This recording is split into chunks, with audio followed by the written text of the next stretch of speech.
La palabra a otro senador del Partido de la Revolución Democrática, en este caso el senador Mario Delgado Carrillo.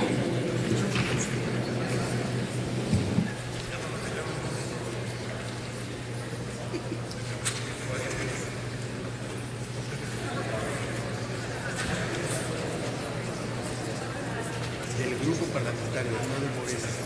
¿De qué grupo?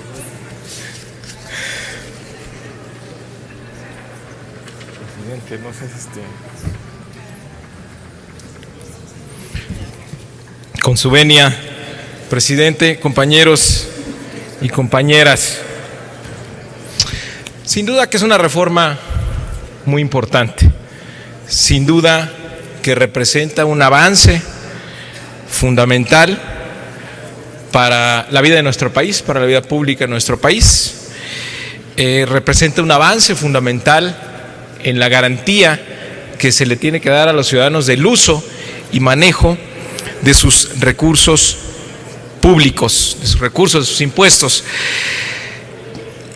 Poner el derecho a la transparencia como un derecho humano me parece un asunto fundamental.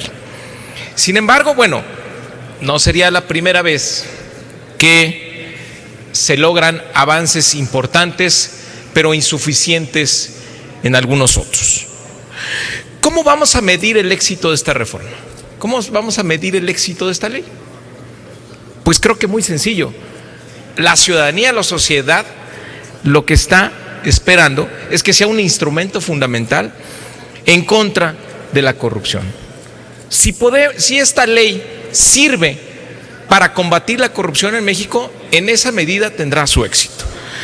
Ahora bien, ¿dónde está el mayor riesgo potencial que en este momento tiene nuestro país? Sin duda que en el sector energético. ¿Por qué? Porque está ocurriendo la privatización de un activo que tiene un valor incalculable. Los contratos, las asignaciones que están en juego en el sector energético, pues tienen un valor muy importante. El potencial de corrupción en ese sector, sin duda, es el más relevante que existe actualmente en México. El domingo pasado vimos en Brasil las mayores protestas de su democracia y la petición fundamental, entre varias, tal vez la más importante, es el combate a la corrupción. El cáncer de Brasil en el tema de la corrupción está últimamente en su sector energético. Es algo de lo que deberíamos de aprender. De tal manera que esta ley no permite margen de error en el área de energía.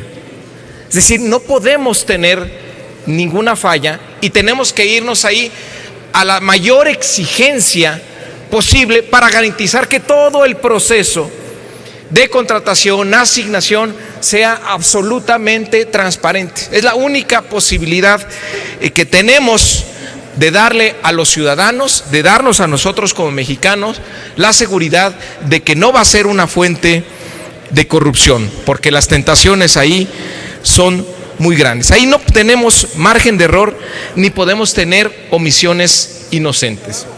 Desafortunadamente, es claramente insuficiente lo que se está aprobando en el artículo 83.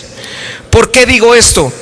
Porque no se va a transparentar el proceso de licitación ni los criterios de precalificación. Se podrá decir, esa es una interpretación extrema. No es cierto que eso vaya a ocurrir porque hay más de 20 conceptos a los que se obliga a transparentar y eso que tú estás afirmando es falso. Creo que hay un buen ejemplo. Lo que ha pasado en días pasados, lo que ha ocurrido en días pasados en la Secretaría de Energía, donde reservan a los participantes de la ronda 1. ¿Qué pasa ahí? que sabemos que ya hay empresas que están ya en una especie de negociación con el gobierno. ¿Cómo lo podemos saber? Porque el 2 de marzo pasado, en Londres, un alto ejecutivo de British Petroleum dijo pues que los contratos de la ronda 1 que había sacado el gobierno mexicano pues no les gustaban, tenían que flexibilizarlos un poco si querían que los capitales extranjeros vinieran al sector energético. Y bueno, más tarde rapidísimo, en 4 días, la Secretaría de Hacienda el 6 de marzo y la Secretaría de Energía sacaron los nuevos criterios para los contratos de ronda 1. Es decir, ya sabemos que hay una negociación con estos actores, de los cuales no tenemos información ni la podremos tener porque esta información está reservada por los próximos 5 años. Entonces la pregunta es, ¿por qué dejamos este tramo sin transparentar? ¿Por qué no aprovechamos esta ley general de transparencia, que es donde debe estar, para obligar a que esta parte del proceso también sea transparente y nos quitemos toda duda, nos quitemos cualquier sospecha de que vaya a haber algún tipo de corrupción en esta etapa en donde sí se están decidiendo cosas?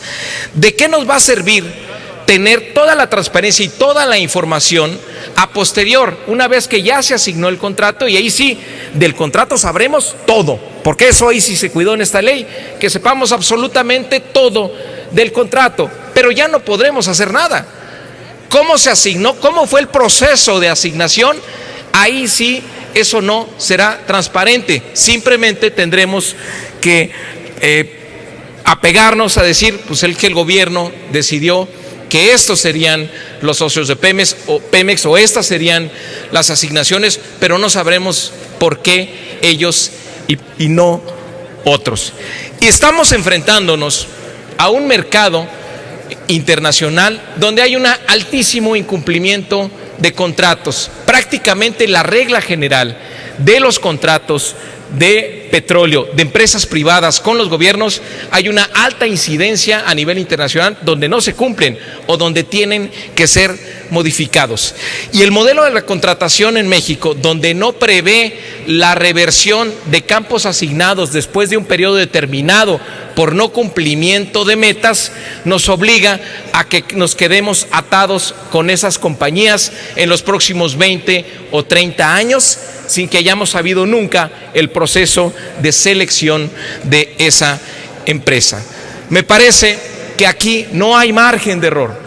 Aquí es una oportunidad que debemos aprovechar, modificando el artículo 83 de esta ley, incorporando el concepto de la precalificación, la etapa de precalificación, criterios de precalificación y los procesos de licitación para que tengamos toda la cadena absolutamente transparente.